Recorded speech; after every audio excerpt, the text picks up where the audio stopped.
was once a leather worker who had two sons. The elder was named Ludwig, and the younger was named Johann. The boys had grown up assisting their father in his trade. They knew that the work was difficult, the hours were long, and the income was small. As they came of age, they both began to secretly wish they could spread their wings. They loved and respected their father, but they had dreams of their own and were curious to explore a different path in life. One day, their father was mending the shoe of a passing traveler.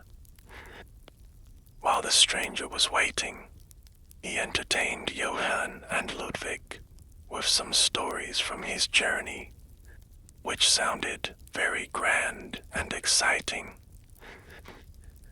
Neither of the boys had ever experienced a life beyond the woods around their village. The traveler told many an eye-opening tale from the road, but there was one in particular that interested Ludwig. According to their guest, there was a distant castle very deep in the forest, where the entire court had been enchanted and fallen into a deep sleep. Rumor had it that at the center of the castle was a beautiful sleeping princess, and many a wishful suitor had attempted to reach her, to no avail. In fact, no man who had ever entered the castle had been known to return. This was quite a pity for all of them, because it was widely believed that the princess and her future husband would inherit the castle and all its lands and riches, if only she and her court could be awakened. Ludwig was a clever boy who had a rather high opinion of himself, and he was looking for a way out of the family trade. This enchanted princess seemed like an opportunity too good to miss. When the traveler had paid for his mended shoe and retired to the inn for the night, Ludwig went to speak with his father and brother. He told them he would pack himself a bag of provisions and set out to find the enchanted castle the very next morning. Johann did not wish to be a leather craftsman either, but he tried to dissuade Ludwig from taking on this adventure. Even if you are able to find the enchanted castle, he said to his brother, what makes you think you can succeed in breaking this spell when so many before you have failed? But Ludwig was not the type of boy to trouble himself with such limiting details. You're just envious that I'll be having an adventure, he replied. Johann continued to speak sense to Ludwig, but the older boy could not be talked out of the trip. If you must go, Johann finally said, then I will come with you. After all, two heads are better than one. Ludwig considered his younger brother to be naive and did not think he would be much help, but he shrugged indifferently. Do as ye please, he responded, but do you not think you will marry the princess instead of me? Then the two brothers went to bed, for they would need a good night's rest before leaving in the morning. When the sun rose, the two brothers each packed a bag with a loaf of bread, some cheese, and enough water to drink. Their father was a bit teary-eyed to bid his sons farewell, not knowing what they would encounter. He embraced them both, saying to Ludwig, "Take care of Johann. He is not as clever or brave as you are." With that, Ludwig and Johann left their father's cottage, walked to the edge of the village, and followed the path straight into the woods. By midday, when the sun was at its highest in the sky, Ludwig and Johann had gone farther from their village than they had ever been before. The path through the woods continued, but the foliage was increasingly dense as they plunged deeper into the heart of the forest. On the fringe of the woods where they had started, the birdsong had been abundant. But as they continued into the gloom, a heavy silence fell around them. Once in a while, they heard a rustle in the underbrush, or a frog singing in a stream, but they saw no other people. As the day wore on, they came upon a massive group of ants in the middle of the path. All of the ants were busily engaged in building and carrying tiny bits of food. Johann's instinct was to give the ants a wide berth and be on his way. Ludwig, however, nudged the anthill with his foot and disturbed it as he passed. "Why did you do that?" Johann said. "Why not?" Ludwig responded with a smirk. "They're just ants, and they probably bite." Ludwig kept walking as if nothing had happened, but Johann couldn't bear to leave the anthill so unsettled. He put down his bag and gingerly pushed the fallen part of the anthill back in place. To his relief, the ants did not bite him. "Sorry about that," Johann said quietly to the ants. Then he picked up his bag and ran to catch up with Ludwig. The two brothers walked onward through the darkening woods as the sun moved lower in the sky. They no longer knew where they were. The path always continued, winding through the oddly shaped boulders and over small bubbling streams. Even their footsteps on the moss made no noise as they traveled. Finally, as twilight fell, the trees opened to a clearing, and they found themselves looking at a shining lake. In the light of the setting sun, Johann could see a small flock of ducks gathered a little way down the shore. Some were paddling happily, and others were sitting near the edge of the water. "What good luck," Ludwig said with delight. "We can steal eggs from the ducks for our dinner." Johann looked at him with dismay. "Why would you steal their eggs when you brought bread and cheese for yourself?" he asked his brother. Ludwig looked at him with disdain. always lay more eggs, he scoffed.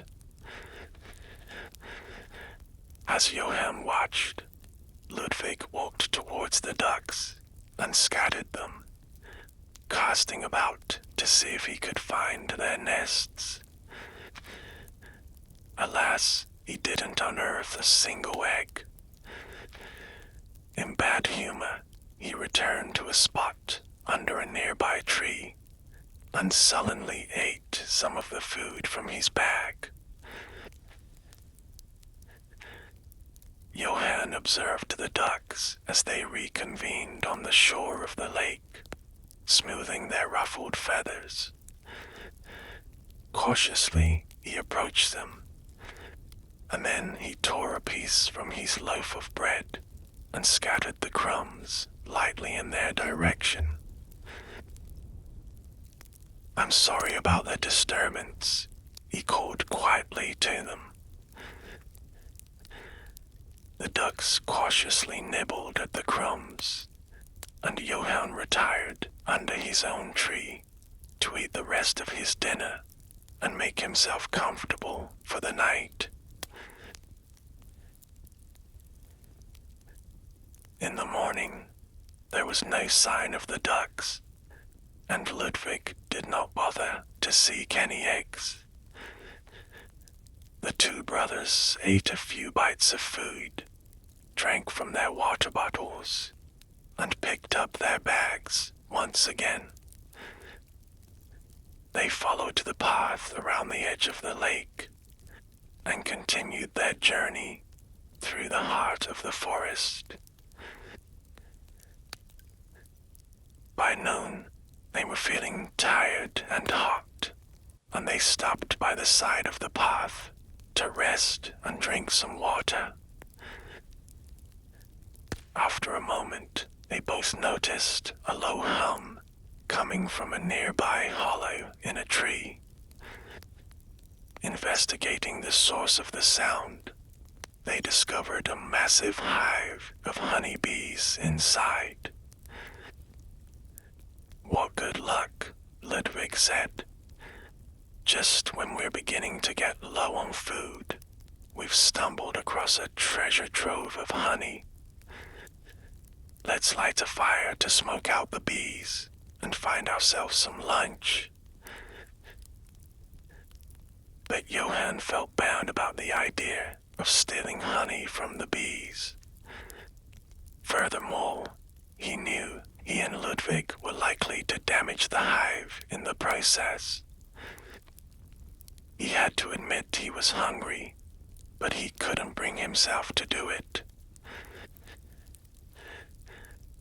Ludwig was frustrated by his brother's reluctance, so Johann placated him by offering him the rest of his food. "You can have my last pieces of bread and cheese," he said.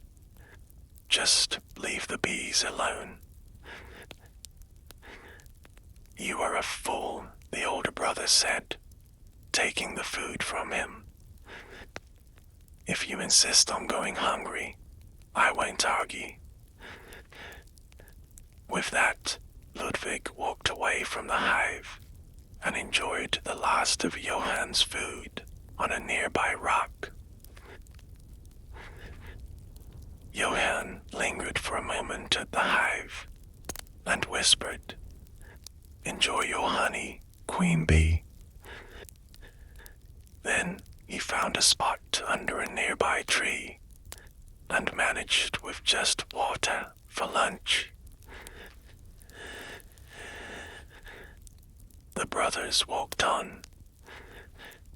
They slept under trees, woke, and continued down the path the next day.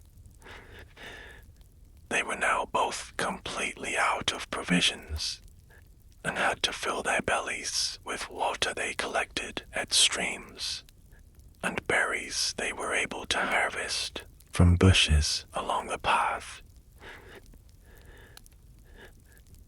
Just when they thought they'd be spending a hungry night sleeping under the trees again, the path widened to a clearing, and a huge iron gate rose before them. Behind it, down a long, weed-choked walkway, was a stone castle. There was no sign of people anywhere. It seemed like the castle slept, just as the traveler had told them in his story. The massive old gate was partway open. Johann felt a bit nervous, just forging ahead onto the castle grounds.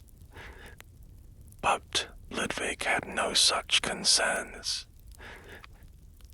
Glad to have reached his destination, the older brother strode confidently ahead.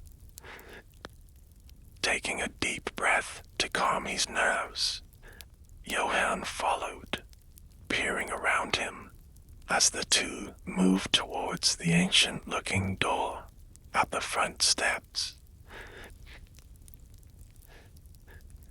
When they reached the front of the castle, Ludwig tried the door handle and found it to be locked. There was a little window in the door, however, and the two brothers peered through the ironwork that covered it and squinted as their eyes adjusted to the gloom inside. They found themselves looking at a vast, empty entrance hall. Suits of armor stood in quiet vigilance, covered in dust and cobwebs. There was no sign of life. Undaunted, Ludwig took a step back and spied an enormous iron door knocker in the shape of a gargoyle. Without hesitating, he pulled on the heavy knocker and let it fall. Johann felt like they were disturbing the peace, but they both watched through the little window to see if anyone would come. Moments seemed like hours, but finally there was some movement at the back of the dark hall. From the depths of the castle, an old woman appeared, shuffling toward the door with no hurry. As she neared their little window, they both stepped back and stood straighter, preparing for her to open the door. Johann wondered briefly what they would say. Perhaps, "Hello, strange lady. We've come to break the spell on your castle." Or was it better to just pretend they were weary travelers seeking a meal? He had not given this part of the adventure any forethought. As it turned out, he needn't have worried about saying anything. The door creaked open slowly, and, as if they had been expected, without any expression of surprise, the old woman gestured that the brothers should enter the hall. They stepped into the cavernous interior and waited a bit uneasily as she swung the door shut behind them, extinguishing the light and their last chance of exit. Then the woman shuffled around them and walked back in the direction she had come, into the dark hallway between the wide, curving entryway staircases, and to the unknown reaches of the castle. Ludwig and Johann walked behind her, trying not to trip on the flagstones in the dark. Up ahead, they could see a closed door, with an interior light illuminating its edges. When their host reached the door, she opened it. Inside, illuminated by cheerful firelight, was a very long table, richly laid with a delicious feast of cheese, meats, and other delicacies. There were just 2 seats at the table. Without any expression, the woman gestured that they should sit, and she left the room again. Johann was a bit nervous to immediately start eating magical food in an enchanted castle, but Ludwig did not appear bothered. He grinned broadly and sat upon the feast with great gusto. Seeing that his brother wasn't suffering any ill effects from his dinner, Johann gave in to his hunger and took the other chair. They ate until they couldn't finish another bite, and then they sat back in their soft, upholstered chairs, enjoying the warmth of the crackling fire. Without realizing it, they both fell into a comfortable, dreamless sleep, and stayed that way until morning. When they awakened, the fire was out, and everything that had been on the table was gone.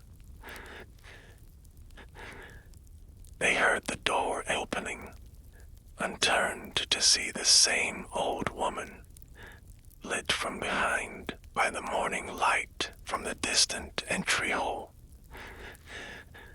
Without any greeting, she spoke. In order to break the enchantment of this castle, you will have to pass 3 tests. I do not suggest you undertake these lightly, because nobody has passed even the first one. Many men have tried and failed. Those who do not succeed fall under the enchantment. They are all sleeping here in the castle now, and they won't awaken until the spell is broken. Hearing this, Johann felt concerned. After all, the odds of succeeding at this task did not seem good. And why should he be any more clever or lucky than the last man? Ludwig, however, had immense confidence in his own abilities. He stepped forward and arrogantly announced that he was ready to take on the first task. The old woman shrugged and motioned for Ludwig to follow her. She led him down some winding hallways, through the deserted castle kitchen, and then out a back door to what must once have been a thriving kitchen garden. Ludwig stood and surveyed the plot, now overgrown with vines, grass, and weeds. There are 1,000 seeds scattered in this garden, the woman told him. You have until nightfall to find every single one. Even if you find only 999 seeds, you will fail the task and fall under the enchantment. Then, without ceremony, the woman turned and went back inside the castle. Ludwig got to work. He tore aside vines and rooted through weedy patches. Here and there he found a seed and slipped it into his pocket. He did this without stopping for food, drink, or rest all day long. As the sun dropped low in the sky, he took stock of the seeds in his pocket and found he had less than 200. He tried to walk faster as the light slipped away. He pulled up grass and grubbed in the dirt. However, it was to no avail. As the sun dropped below the horizon, Ludwig went back inside the castle, hoping to bargain with the old woman for a few more hours. But he didn't even get as far as the room where Johann awaited him. He fell deep asleep on a bench in the hall. Ludwig had failed the test.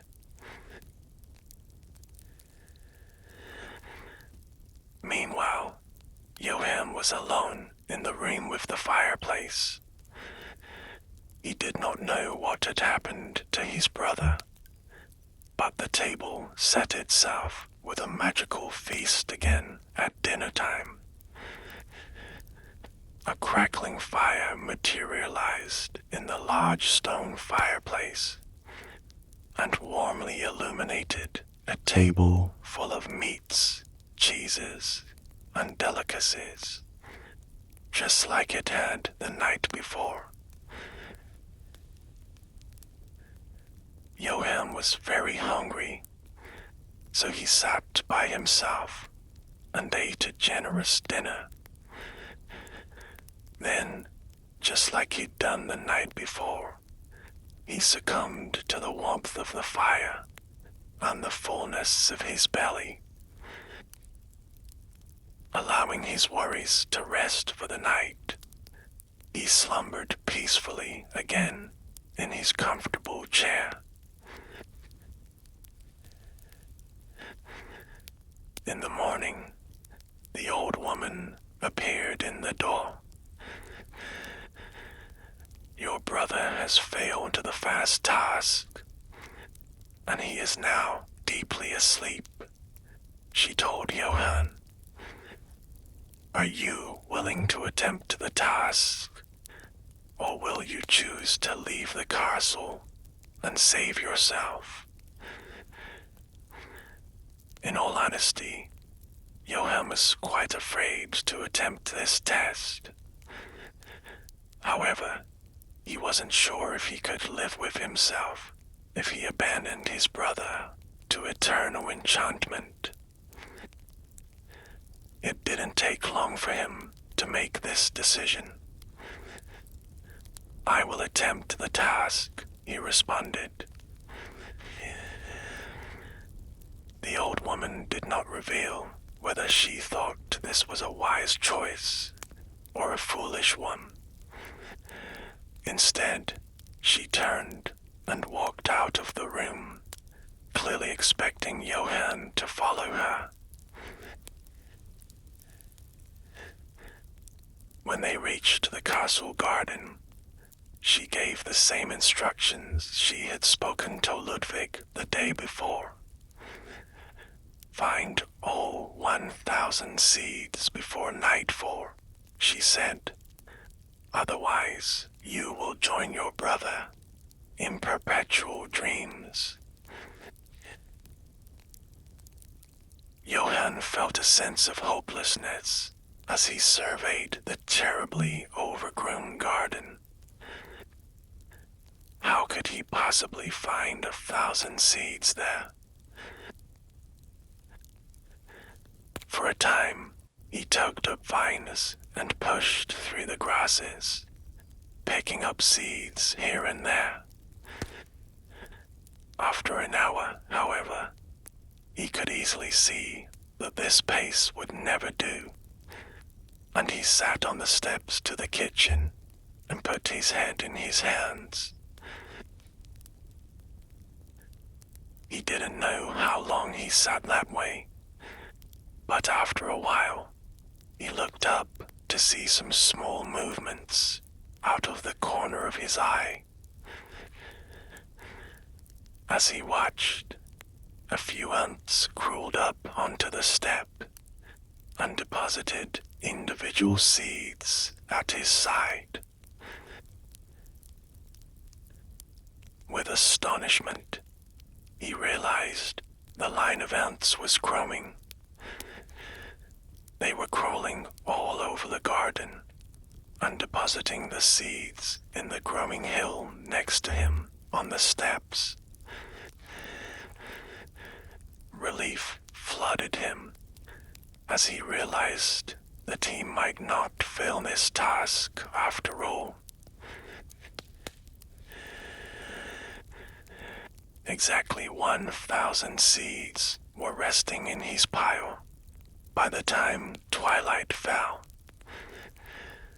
He had rebuilt their anthill for them, and now they had made a special hill of precious seeds for him in return. Thanks to his animal friends, he had passed the fast test. That night, Johann feasted at the magical table with a mixture of happiness and concern. He was delighted to have succeeded at collecting the seeds, but he was also nervous about what the second task would be. He didn't have long to wait before he would find out. In the morning, the old woman reappeared and motioned for him to follow her. Again, they exited the house through the kitchen door.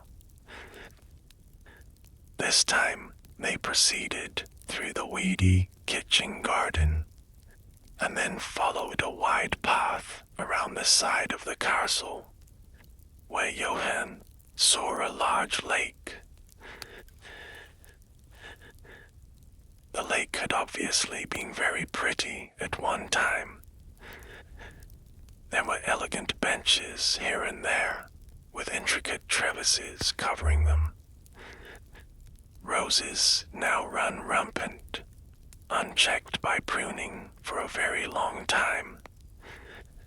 Bushes that had once been trimmed into fanciful shapes were now completely ragged and overgrown.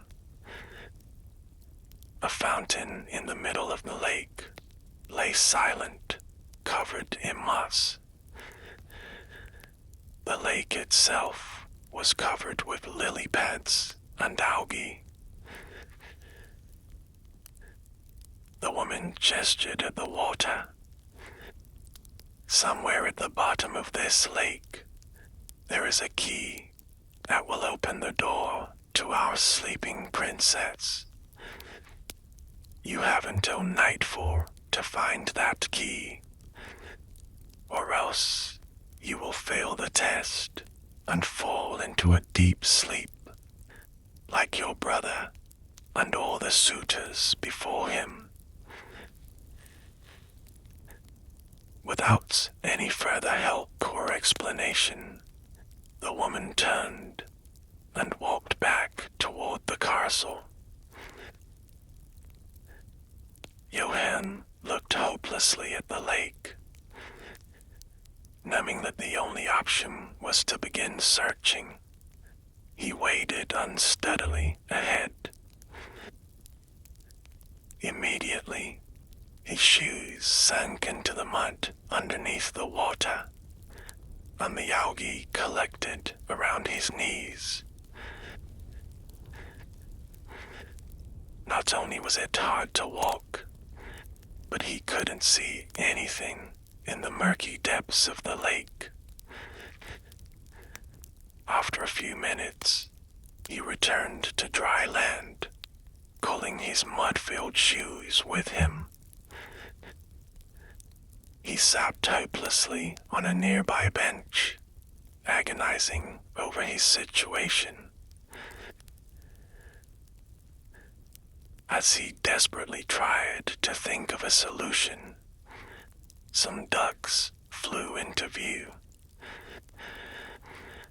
Circling the lake, they descended, swimming delicately among the lily pads, undunking their feathered heads beneath the water. Soon, an entire flock was there, splashing and swimming. The birds did this for hours, slowly making their way around the entire lake. Finally, as the sun drew lower in the sky, one of the ducks waddled up onto the shoreline and stepped delicately toward Johann, where he sat on the bench. In its bill was a golden key. Johann gratefully took the key from the duck and shed some tears of relief. Seeing that their work was done, the rest of the ducks rose from the water and flew off into the sunset. They had repaid their debt to the brother who had helped them a few days ago. Johann had passed the second test. Just like he had on the previous 2 nights, Johann ate well at the magical dinner table and slept in his chair. When the old woman appeared in the morning, however, he was very nervous. He felt he'd been lucky with the help he'd received for his first 2 tasks. He couldn't imagine how he would pass the 3rd one. This time, the woman did not lead him to the kitchen. Rather, she indicated that he should accompany her up one of the large, curving staircases to the highest reaches of the castle. He followed her echoing steps through a long, dusty corridor. Stopping in front of a cobweb-covered door at the end, she produced the key the ducks had found in the lake yesterday. She inserted the key in the lock and turned it, and the door groaned in protest as it was pushed open. Johann stepped into the doorway and surveyed the interior. The room was lit by very tall windows. Straight ahead, there was a large canopied bed draped in velvet. Dust motes drifted across the sunbeams that struggled through the dirty window glass. It looked as if nobody had been in this room for a long time. After a moment, Johann realized there were 3 lovely maidens lying in the large bed. All of them wore identical white nightdresses. They were fast asleep. One of these sleeping maidens is the princess, the woman said. The other 2 are her ladies in waiting. On the day that they were enchanted, they each had a suite After dinner, the two ladies in waiting each chose little candies made with white sugar. However, the princess preferred honey, and she ate a honey cake. To break the enchantment, you must wake the real princess with a kiss. If you choose the wrong doll, all will be lost, and you will join your brother and the rest of the castle in sleep. Johann was very concerned about this last test. How was he to know which of these identically attired maidens was royalty, or who had eaten honey cake? He stood in front of the bed and wondered how he would make his choice. As he pondered his fate, he became aware of a hum near his ear. Turning, he saw that it was a honeybee, and judging by her appearance, she was a special one. In fact, it was the queen bee who had entered the chamber, and was now hovering over the maidens on the bed. Johann watched silently as the bee moved lightly from one gar to another, never landing, but hovering briefly over each. After a few moments, the queen bee returned to the maiden at the far left of the bed. As Johann watched, the bee slowly circled over her head 3 times. He knew what this meant. That maiden had eaten honey cake. Her task accomplished, the queen bee flew once around the room and then disappeared through the open door. Johann approached the maiden on the left of the bed and gently kissed her on the cheek. As he stood up, waiting for something to happen, the sun seemed to fill the room, and birdsong drifted anew through the tall windows. As he watched, the princess fluttered her eyes once, twice, and opened them. As her vision focused on Johann, a puzzled look spread across her face, and she said, "Goodness, I've had the strangest dream."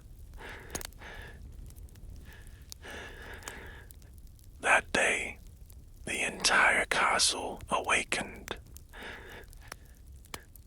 The people of the court didn't really remember what had happened, or how long they'd been sleeping. All the failed suitors, of course, had one final memory of not finding 1,000 seeds, and they were rather ashamed about that.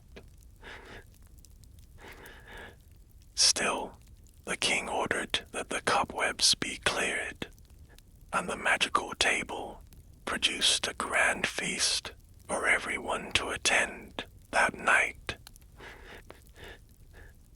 Everyone from the scullery maid to the king thanked Johann for his brave efforts, and he and the princess discussed their mutual love for cake. Most of the unsuccessful suitors left the castle that night, but Ludwig stayed to see his brother Johann and the princess happily married. After his humbling adventure, he was a changed man with a much smaller ego.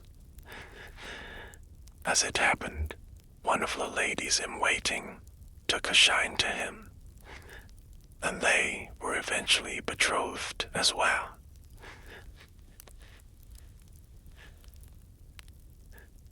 So it was that both Johann and Ludwig lived happily ever after in the castle.